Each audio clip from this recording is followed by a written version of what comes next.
الحمد للہ رب العالمین والصلاة والسلام علی اشرف الانبیاء والمرسلین اما بعد فاعوذ باللہ من الشیطان الرجیم بسم اللہ الرحمن الرحیم وَلْتَنْظُرْ نَفْسٌ مَا قَدَّمَتْ لِغَدٍ وَاتَّقُوا اللَّهَ وقال اللہ تبارک وتعالی فی الکلام المجید ان اولیاؤہ الا المتقون صدق اللہ العظیم اللہم صلی علی سیدنا مولانا محمد معدن الجود والکرم وعالہ واصحابہ وابنہ الکریم وبارک وسلم الصلاة والسلام علیکم یا سیدی یا رسول اللہ وعلا آلک و اصحابک یا سیدی یا حبیب اللہ۔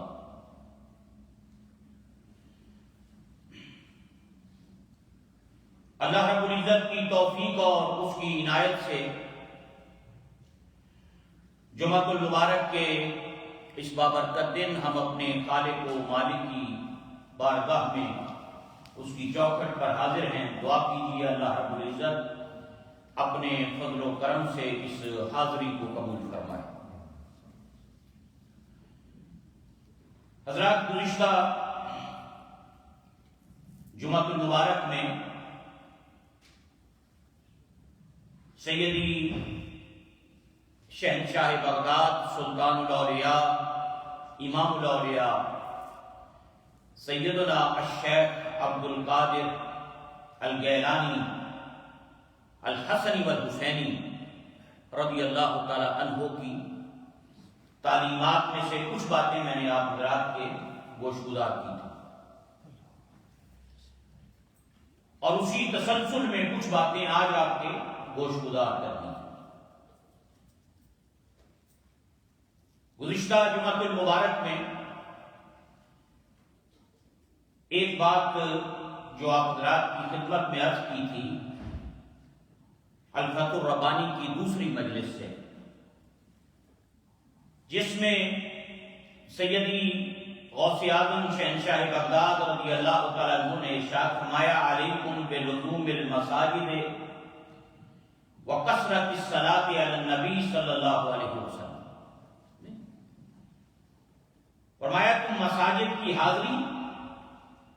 اور نبی پاک علیہ السلام پر درود و سلام کی کثرت کو لازم کرو۔ فَإِنَّهُ قَالَ لَوْ نَزَلَ مِنَ السَّمَاءِ نَارٌ مَا نَجَا مِنْهَا إِلَّا أَهْلُ الْمَسَاجِدِ، فرمایا کہ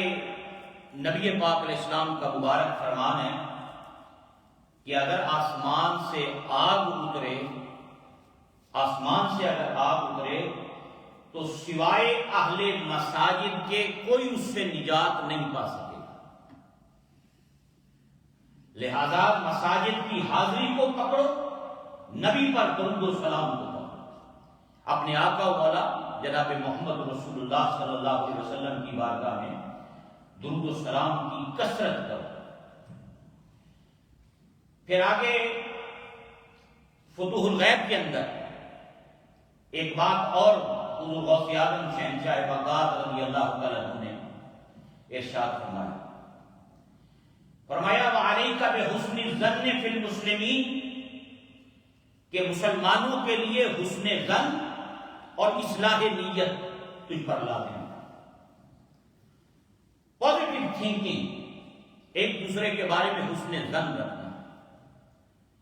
کہ مسلمانوں کے لیے، مسلمانوں کے مابین حسن ظن اور اصلاح نیت تجھ پہ لازم ہے۔ وعلیک بحسن الظن فی المسلمین واصلاح النیت وتسعی بینہم فی کل خیر،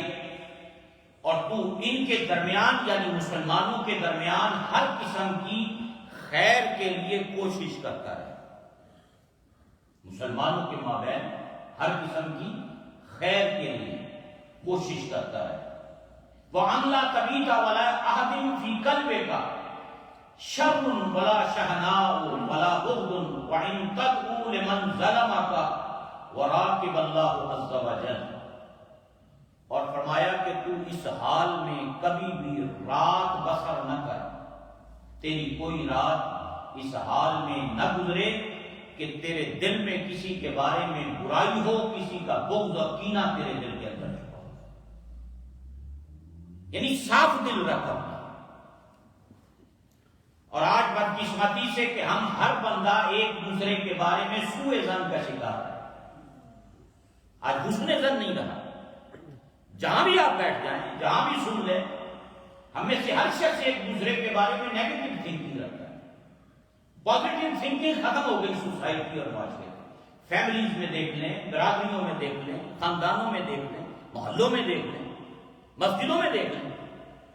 نمازیوں میں دیکھ لیں، رشتہ داروں میں دیکھ لیں، دوستوں میں دیکھ لیں، یعنی حسن ظن جو ہے نا یہ ختم ہو گیا ہے۔ اللہ اکبر۔ اور فرماتے ہیں کہ جو تجھ پر ظلم کرے، جو تجھ پہ ظلم کرے تو اس کے لیے دعا کر، جو زیادتی کرے تو اس پر اس کے لیے دعا کر۔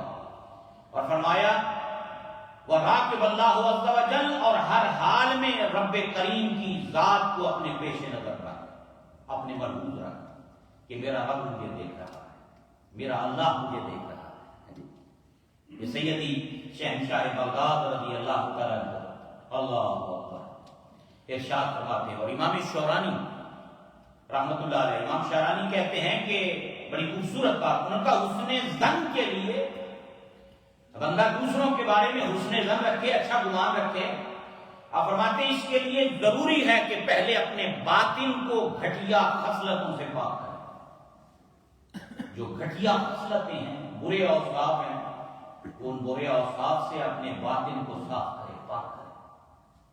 فرمایا تب تیرے دل کے اندر دوسروں کے بارے میں حسن ظن ہوگا، تیرا دل پاکیزہ ہوگا، باطن صاف ہوگا، پھر تو دوسروں کے بارے میں حسن ظن رکھے گا۔ حسن ظن کے لیے ضروری ہے کہ تم پہلے اپنے باطن کو گھٹیا خصلتوں سے پاک کر۔ امام شارانی رحمۃ اللہ علیہ بہت بڑے روحانی اور علمی دنیا کی بہت بڑی شخصیت، قاہروں میں، مصر میں آپ کا مزار ہے، بڑی کتابیں آپ نے لکھی تصوف کا، اور بڑا اللہ کا کرم تھا ان پر، صاحب حضوری بزرگ تھے۔ نبی رحمت علیہ السلام کی بارگاہ کی حضوری ان کو حاصل تھی۔ مجھے ان کے مزار شریف پر ایک مرتبہ حاضری کا شرف نصیب ہوا، قاہر و شہر کے اندر ہی آپ کا مزار شریف ہے۔ اللہ حضرات، یہ حسن ظن اور نیت، اس کا درست ہونا، یہ بظاہر ہم سمجھتے ہیں کہ چھوٹی سی بات ہے، ایسا نہیں۔ حسن ظن کا درست ہونا، نیت کا صاف ہونا، نیت کا کلیئر ہونا، بظاہر یہ دونوں باتیں معمولی نظر آتی ہیں، مگر حقیقت میں یہ نیکی اور خیر کے بڑے دروازے ہیں۔ جس بندے کا دوسروں کے بارے میں حسن ظن ہو، جو اچھا گمان رکھنے والا ہو، اس کے لیے اللہ خیر اور رحمت کے بڑے بڑے دروازوں کو کھول دیتا ہے۔ بظاہر چھوٹی سی نیکیاں، کہیں گے چھوٹی سی بات ہے، معمولی سی بات ہے، لیکن یہ معمولی نہیں ہے، اس کی وجہ سے خیر کے بڑے بڑے دروازے کھلتے ہیں، کرم اور رحمت کے بڑے بڑے دروازے انسان کے لیے کھل جاتے ہیں۔ اللہ اکبر۔ اور پھر یہ جو ایک دوسرے کے بارے میں حسن ظن ہے، بظاہر اس میں خرچ کچھ نہیں ہوتا، بندے کا خرچ کچھ نہیں ہوتا، مگر نیکیاں بہت سی مل جاتی ہیں انسان۔ تو حضور غوث اعظم شہنشاہ بغداد رضی اللہ تعالیٰ عنہ فرماتے ہیں حسن ظن، کسی کی نیت پہ شک نہ کرو، اچھا خیال رکھو دوسروں کے بارے میں۔ ہاں ایک ہے اختلاف رائے کا ہونا کسی کے ساتھ، آپ کا اوپینین الگ ہے، دوسرے کا اوپینین الگ ہے۔ اختلاف رائے اور چیز ہے، بغض اور کینہ اور حسد اور چیز ہے۔ لیکن ہمارے ہاں پرابلم یہ ہے سوسائٹی کے اندر کہ اگر ہم اختلاف رائے بھی رکھیں تو ہم اس کو بغض اور کینے کے اندر تبدیل کر لیتے ہیں۔ حاجی صاحب کا اور اوپینین ہو سکتا ہے، میرا اور ہو سکتا ہے، حاجی صاحب کا اور ہو سکتا ہے، ان کا اور اوپینین ہو سکتا ہے، ہر بندے کی رائے مختلف ہو سکتی ہے، لیکن کسی کی رائے کی بنیاد پر اس کی نیت پہ شک نہیں کرنا چاہیے۔ وہ جو کہہ رہا ہے اپنی طرف سے درست سمجھ کے کہہ رہا ہے۔ اختلاف رائے کا ہونا اچھی بات ہے، ایک دوسرے کی رائے کا احترام کرنا چاہیے، ایک دوسرے کی رائے کو سمجھنا چاہیے، ریسپیکٹ دینی چاہیے، لیکن کسی کے اختلاف رائے کو دشمنی بنا کر دل میں کینہ اور بغض پیدا کر لینا یہ سراسر ناجائز ہے۔ یہ نہیں ہونا چاہیے کہ کسی کی رائے کی بنیاد پر آپ اس کے بارے میں کہیں کہ نہیں ٹھیک ہے آپ کا اپنا اوپینین ہے میرا اپنا اوپینین۔ تو یہ بات صوفیاء کے اندر، صوفیاء ان چیزوں پہ بڑا زور دیتے ہیں۔ اللہ اکبر، اختلاف رائے اچھی چیز ہے، لیکن بغض، کینہ، حسد، دشمنی، نفرتیں پالنا یہ ناجائز ہے، یہ ممنوع ہے، اس کی شریعت اجازت نہیں دیتی۔ اور اولیاء اور صوفیاء انہوں نے اس حوالے سے بالکل اللہ اکبر خوبصورت انہوں نے باتیں فرمائی ہیں اس حوالے سے۔ تو حضور غوث اعظم شہنشاہ بغداد رضی اللہ تعالیٰ پھر آگے فرماتے ہیں جو تجھ پر ظلم کرے تو اس کے لیے دعا کر۔ حضرات نیکی کے بدلے نیکی کرنا یہ مشکل نہیں ہے، ایک نے نیکی کی آپ نے بھی جواب میں کر دی،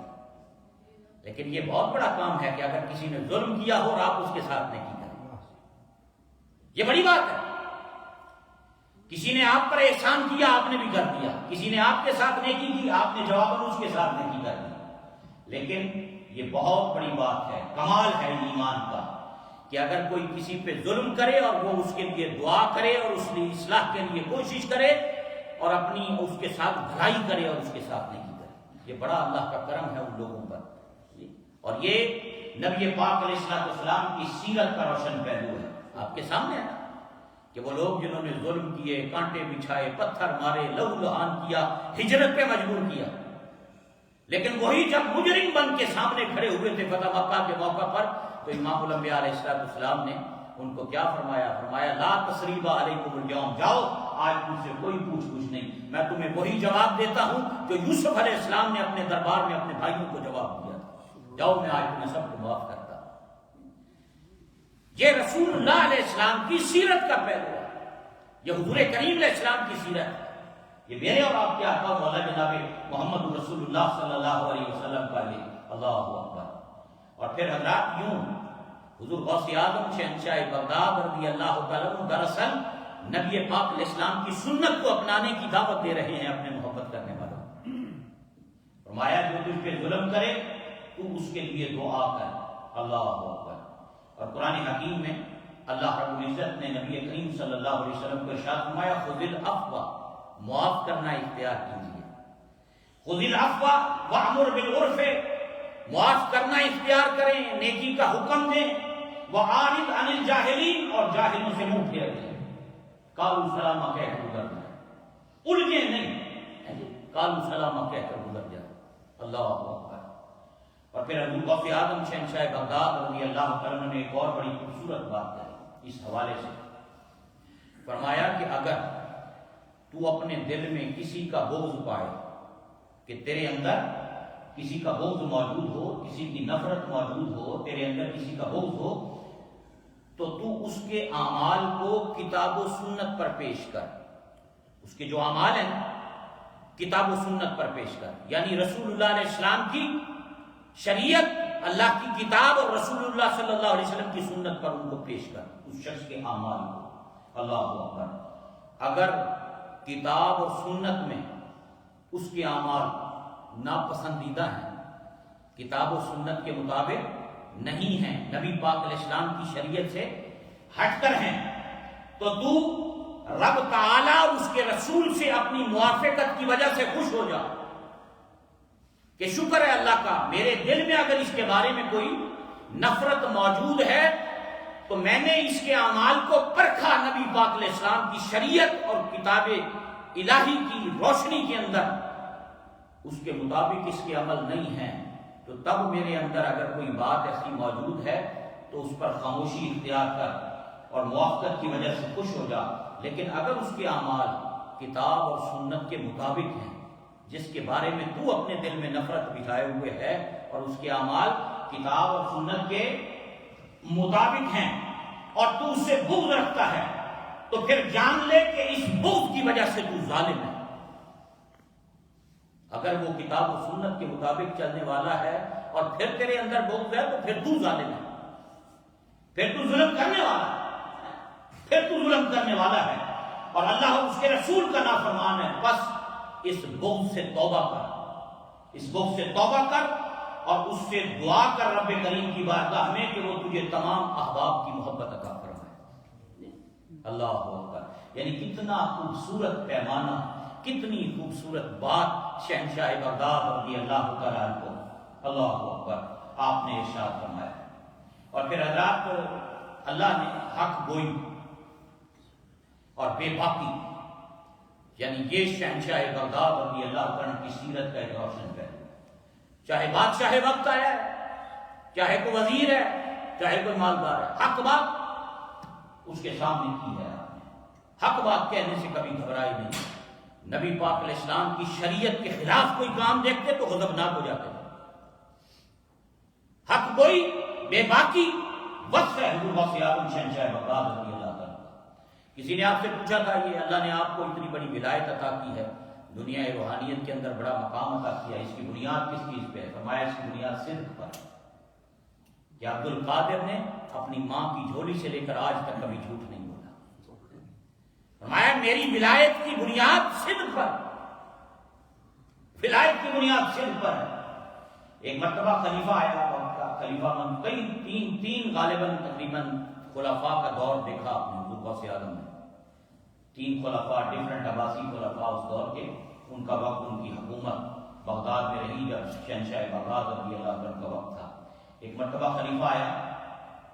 اس نے کہا آپ سے کوئی کرامت دکھائی، آپ نے اس طرح ہاتھ بلند کیا، فضا میں دو سیب ہاتھ میں آ گئے، اس طرح ہاتھ بلند کیا، اپنے حجرے میں بیٹھے ہوئے،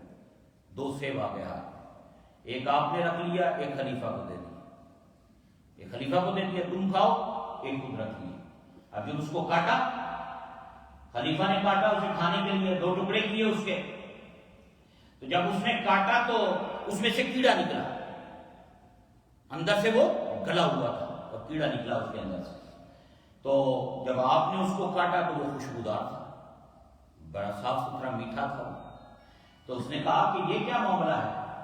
آپ نے فضا میں ہاتھ بلند کر کے دو سیب حاصل کیے، ایک مجھے دیا، ایک آپ نے لیا، آنے والی جگہ دونوں کی ایک ہی ہیں، ایک میں نے کاٹا، ایک آپ نے کاٹا، اس میں سے کیڑا نکلا اور یہ اندر سے گلا ہوا نکلا اور آپ کے ہاتھ میں خوشبودار نکلا اور یہ بڑا میٹھا نکلا، کیا وجہ ہے؟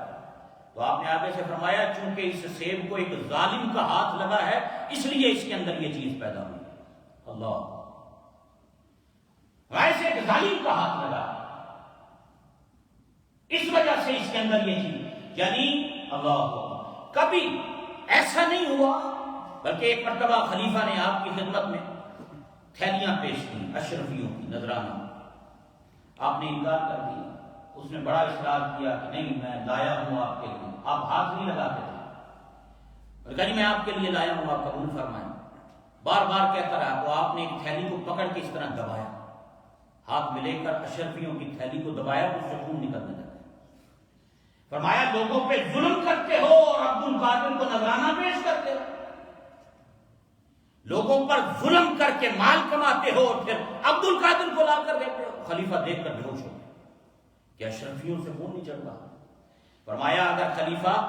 تیری نسبت رسولی کا خیال نہ ہوتا تو عبد القادر اسے اتنا دباتا کہ یہ خون تیرے محلات تک جا پہنچتا، یعنی حق گوئی اور بے باکی، اور کبھی ایسا نہیں ہوا آپ کی زندگی کے اندر شہنشاہ بغداد رضی اللہ عنہ کی خدمت میں کبھی کوئی دنیا دار آیا ہو، کوئی بادشاہ آیا ہو، کبھی آپ نے اس کا استقبال نہیں کیا کھڑے ہو کر، کوئی آتا تھا اٹھ کے اندر چلے جاتے تھے، جب وہ آ کے بیٹھ جاتا تھا تب حجرے سے باہر تشریف لاتے تھے، سارا مجمع کھڑا ہو جاتا، لیکن یہی شہنشاہ بغداد رضی اللہ عنہ اپنی مدرسہ اور خانقاہ قادریہ کے اندر جب رسول اللہ علیہ السلام کا دین لوگوں کو پڑھاتے تھے اور کوئی طالب علم آ جاتا تو عبد القادر کھڑے ہو کر اس کا استقبال کر لیتے، لیکن کسی دنیا دار کے لیے کبھی کھڑے نہیں ہوئے، بادشاہ کے لیے کبھی کھڑے نہیں ہوئے، کسی وزیر کے لیے کبھی کھڑے نہیں ہوئے، اور موقع محل کے مطابق ان کو نصیحت کرنا،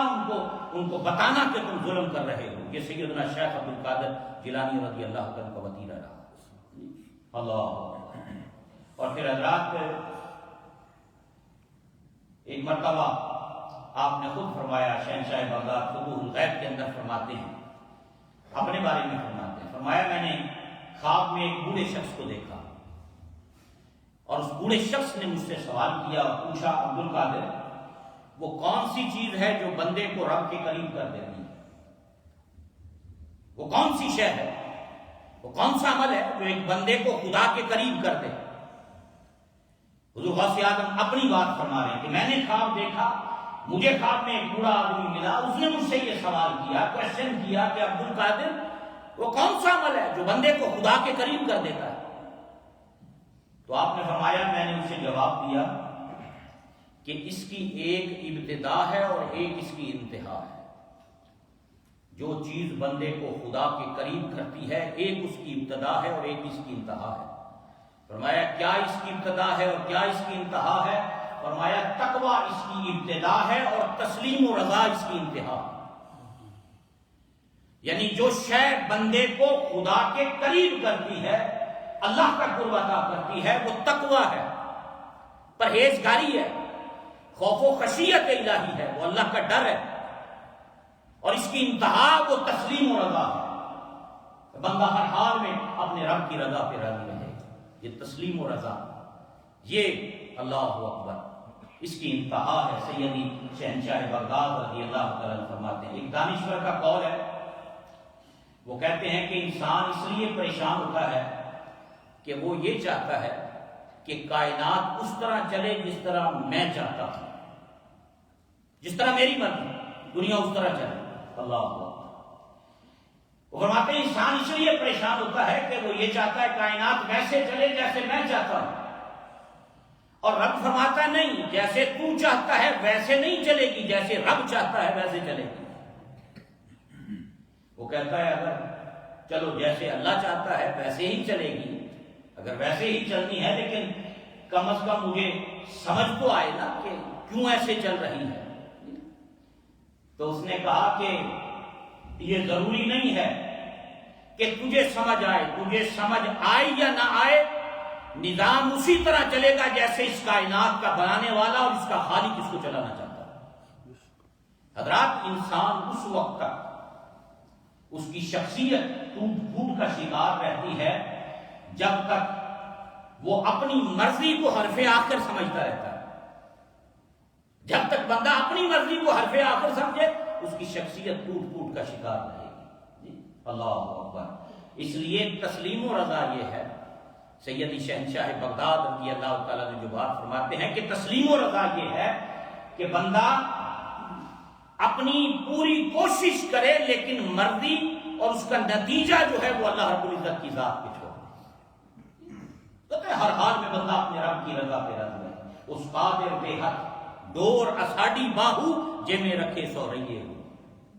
بندہ ہر حال میں اپنے رب کی رضا پہ راضی رہے۔ اللہ اکبر۔ تو ایک بات یہ شہنشاہ بغداد رضی اللہ تعالیٰ عنہ کی، اور پھر پچھلی بار بھی ایک دو باتیں ان کی سیرت کی میں نے آپ حضرات کی خدمت میں جس چیز پہ فوکس کیا ہے وہ فکر آخرت ہے، قبر، حشر، یعنی الفتح الربانی جس کا پچھلے کئی دنوں سے ہمارا درس چل رہا تھا، ہر صفحے کے اوپر شہنشاہ بغداد رضی اللہ تعالیٰ عنہ یہی بات کرتے ہیں، ہر پیج پر، ہر لائن کے اندر حضور غوث اعظم شہنشاہ بغداد رضی اللہ تعالیٰ عنہ، اللہ اکبر، یہ 29ویں مجلس ہے، اس میں فرماتے ہیں تجھ پر افسوس، تیری عمر ضائع ہو رہی ہے، تجھ پر افسوس، تیری عمر ضائع ہو رہی ہے اور تجھے کچھ خبر نہیں، تیری آخرت سے یہ روح گردانی کب تک، تیری آخرت سے یہ روح گردانی کب تک رہے گی، دنیا کی طرف تیری توجہ کب تک رہے گی، دنیا کی طرف تیری توجہ کب تک رہے گی۔ پھر فرماتے ہیں تجھ پر افسوس، تیرے رزق کو کوئی دوسرا کھا نہیں لے گا، تیری جگہ جنت اور دوزخ جہاں بھی ہے اس جگہ پر تیرے سوا کوئی اور بندہ سکونت اختیار نہیں کرے گا۔ جنت میں تیرا مقام ہے یا دوزخ میں تیرا مقام ہے، جہاں تیرا لکھا ہوا ہے تیری جگہ تو نے ہی جانا ہے، کوئی دوسرا تیری جگہ جا کر وہاں سکونت اختیار نہیں کرے گا۔ اللہ اکبر۔ اور پھر فرماتے ہیں غفلت تیری مالک بن گئی، خواہش نے تجھے قیدی بنا لیا، تیرا سارا مقصد کھانے پینے، نکاح کرنے، سونے اور اپنے اغراض کے حاصل کرنے میں ہے، تیرا مقصد کافروں اور منافقوں کا ہے، حلال یا حرام سے پیٹ بھر لینے کے بعد تیرے دل پہ کچھ اثر نہیں کہ تیرے لیے کوئی دین بھی ہے یا دین نہیں ہے۔ اور پھر آگے ایک بڑی بات کہی حضور غوث اعظم شہنشاہ بغداد رضی اللہ تعالیٰ نے فرمایا، اے مسکین، اپنے نفس پر آنسو بہا، اے مسکین اپنے نفس پر آنسو بہا۔ تیرا بچہ مر جاتا ہے تو روتا ہے، لیکن تیرا جب دین مرتا ہے تو نہیں روتا ہے۔ فرمایا تیرا بچہ مر گیا تو نے رونا شروع کر دیا، زاریاں شروع کر دی، لیکن تیرا دین مر جائے تو تجھے کبھی رونا نہیں آتا، تیرے آنسو کبھی نہیں بہتے کہ تیرا دین کا نقصان ہو گیا ہے۔ تیرا بیٹا فوت ہو گیا تو روتا ہے، لیکن دین کے مرنے پہ نہیں روتا۔ اللہ اکبر۔ اور فرمایا جب تیرا دین مرتا ہے تو پرواہ نہیں کرتا، اور وہ فرشتے جو تیرے ساتھ مقرر ہیں، تیرے جسم پر مقرر ہیں، ڈیوٹیاں کر رہے ہیں تیرے ساتھ، وہ فرشتے جب تیرا دین کا نقصان دیکھتے ہیں تو وہ روتے ہیں، وہ غمگین ہوتے ہیں کہ اس بندے کا نقصان ہو رہا ہے، اور میں تجھے اس کا نقصان کا احساس ہی نہیں۔ اللہ اکبر۔ اگر تجھے عقل ہوتی تو تو اپنے دین کے چلے جانے پہ روتا۔ قرآن حکیم کی صورت کتنی خوبصورت ہے، والعصر، قسم ہے زمانے کی، ان الانسان لفی خسر، کہ انسان خسارے میں، الا الذین آمنوا وعملوا الصالحات، مگر وہ لوگ جو ایمان لائے جنہوں نے عمل صالح کیے، جو ایمان لائے اور جنہوں نے عمل صالح کیے، وتواصوا بالحق اور وتواصوا بالصبر، اور ایک دوسرے کو حق کی تلقین کرتے رہے اور ایک دوسرے کو صبر کی تلقین کرتے رہے۔ وَلْتَنْظُرْ نَفْسٌ مَا قَدَّمَتْ لِغَدٍ وَاتَّقُوا اللَّهَ۔ فرمایا تم میں سے ہر نفس یہ دیکھے اس نے کل کے لیے تیاری کیا کی ہے، تم میں سے ہر شخص یہ دیکھے اس کی کل کے لیے تیاری کیا کی ہے۔ وَاتَّقُوا اللَّهَ، اللہ سے ڈرو، اس کا تقوی اختیار کرو۔ اور امام شافعی رحمۃ اللہ علیہ فرمایا کرتے تھے کہ یہ قرآن حکیم کی جو صورت ہے والعصر، فرمایا کہ اگر انسان کسی ایک صورت میں غور و فکر کر لے تو پوری زندگی سنوارنے کے لیے قرآن کی ایک چھوٹی صورت ہی کافی ہے اس میں۔ صحابہ کرام کا یہ معمول تھا کہ وہ جب آپس میں ایک دوسرے سے ملتے تھے نا، جدا ہونے سے پہلے ایک دوسرے کو قرآن حکیم کی یہ صورت سنایا کرتے تھے۔ دو بندے ملے آپس میں، دو صحابی جن کی ملاقات ہوئی، اور جب جدا ہونے لگے تو ایک دوسرے کو قرآن حکیم کی یہ صورت، اللہ اکبر، یہ صورت قرآن حکیم کی وہ پڑھ کر اس کو سناتا ہے۔ تو یہ قرآن حکیم کی اور یہ شہنشاہ بغداد رضی اللہ تعالیٰ عنہ کی تعلیمات کا نچوڑ، اور یہ آپ نے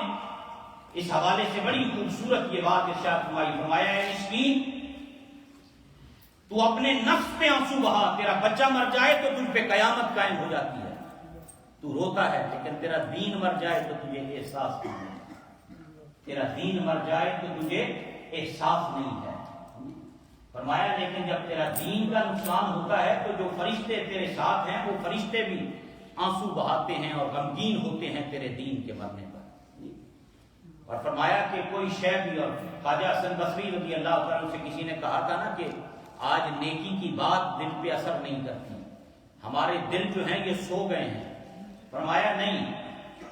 اگر نیکی کی بات اثر نہیں کرتی، ان پہ قرآن بھی پڑھا جائے، حدیثیں بھی پڑھی جائیں، اور پھر بھی اثر نہ ہو تو پھر یہ نہ کہو کہ یہ سویا ہوا ہے، پھر یہ کہو یہ مرا ہوا ہے۔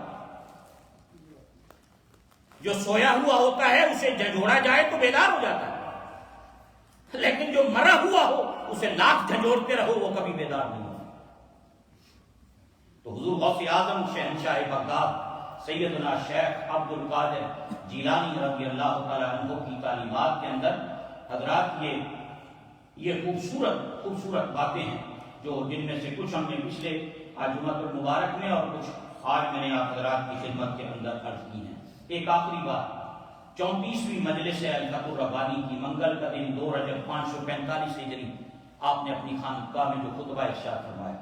اس میں ایک بات ارشاد فرمائی، فرمایا اولیاء اللہ اور مردان خدا کا مشغلہ خرچ کرنا ہوتا ہے۔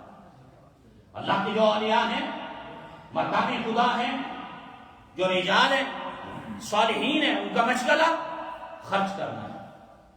خرچ کرنا ہے۔ اللہ اکبر۔ اور مخلوق کو راحت پہنچانا ہے۔ فرمایا وہ لوٹنے والے ہوتے ہیں اور بخشنے والے ہوتے ہیں۔ شہنشاہ بغداد رضی اللہ فرماتے ہیں خدا کے فضل و کرم سے انہیں جو کچھ عطا ہوتا ہے اسے لوٹ لیتے ہیں اور پھر مخلوق کے خدا پہ خرچ کر دیتے ہیں۔ رب کے فضل و کرم سے جو ملے اسے لوٹ لیتے ہیں، پھر مخلوق کے خدا پہ خرچ کرتے ہیں۔ خود اپنا فرماتے ہیں، غوث پاک فرماتے ہیں میرے ہاتھ میں سوراخ ہے، مجھے اگر کوئی سارے جہان کی دولت بھی دے دے تو میں مخلوق کے خدا کو کھانا کھلانے پہ خرچ کر دوں۔ فرمایا میں نے اعمال کی چھان بین کی ہے، سیدی غوث پاک فرماتے ہیں میں نے اعمال کی چھان بین کی ہے، دو اعمال سب سے افضل پائے۔ یہ زندگی کا نچوڑ ہے حضور غوث اعظم کے اقوال میں سے۔ میں نے سارے اعمال کو دیکھا، دو چیزیں سب سے افضل پائی ہیں، کون سی؟ فرمایا ایک مخلوق کے خدا کو کھانا کھلانا اور دوسرا حسن اخلاق۔ ایک حسن اخلاق، میٹھی زبان، خوبصورت کیریکٹر، کردار، بیہیویئر، اور دوسرا مخلوق کے خدا کو کھانا کھلانا۔ یہ جو صوفیوں کی خانقاہوں میں اور مزارات پہ آپ کو لنگر کے سلسلے نظر آتے ہیں، یہ دراصل اسی سلسلے کی کڑی ہے کہ آج 700 سال 800 سال گزر گئے، ہزاروں لاکھوں لوگ ان کی قبروں پر بھی جا کر لنگر کھاتے ہیں اور اپنا پیٹ بھرتے ہیں۔ میں کئی مرتبہ یہ بات آپ کی خدمت میں عرض کرتا ہوں کہ لاہور کے اندر اگر کوئی بھوکا رہتا ہو اور اسے داتا علی اجمیری کے دربار کا پتہ ہو تو وہ بھوکا سو نہیں سکتا۔ 24/7 چلا جائے کھانا ملتا ہے بھوکوں کو۔ لاکھوں بندے ایک خانقاہ پر صبح سے لے کر شام تک 24 گھنٹے کھانا کھا کر اپنے پیٹ کی بھوک کو مٹاتے ہیں۔ صوفیوں نے یہ کام کیے، مخلوق کے خدا کو کھانا کھلانا، حسن اخلاق، اور اسی کی بنیاد پر ان لوگوں نے اسلام کا پیغام اور اسلام کی جو تبلیغ ہے وہ دنیا کے سامنے کی، اپنے بیہیویئر کے ذریعے، کیریکٹر کے ذریعے، اپنے خوبصورت اخلاق کے ذریعے۔ تو اللہ رب العزت اپنے محبوب کریم علیہ السلام کا صدقہ رب کریم ہمیں اپنے بزرگوں اور اسلاف کے نقش قدم پہ چلنے کی توفیق عطا فرمائے۔ صوفیاء اور اہل اللہ کی جو تعلیمات ہیں اللہ ان پر ہم سب کو عمل پیرا ہونے کی توفیق عطا فرمائے۔ اصل بزرگوں سے محبت بھی یہی ہے کہ بزرگان دین کی تعلیمات کو سمجھا جائے اور ان تعلیمات کو آگے فروغ دیا جائے اور اپنی زندگیوں کے اندر تبدیلی ان کی تعلیمات کی روشنی کے اندر لائی جائے۔ اللہ تعالی ہم سب کو عمل کی توفیق عطا فرمائے۔ وما علینا الا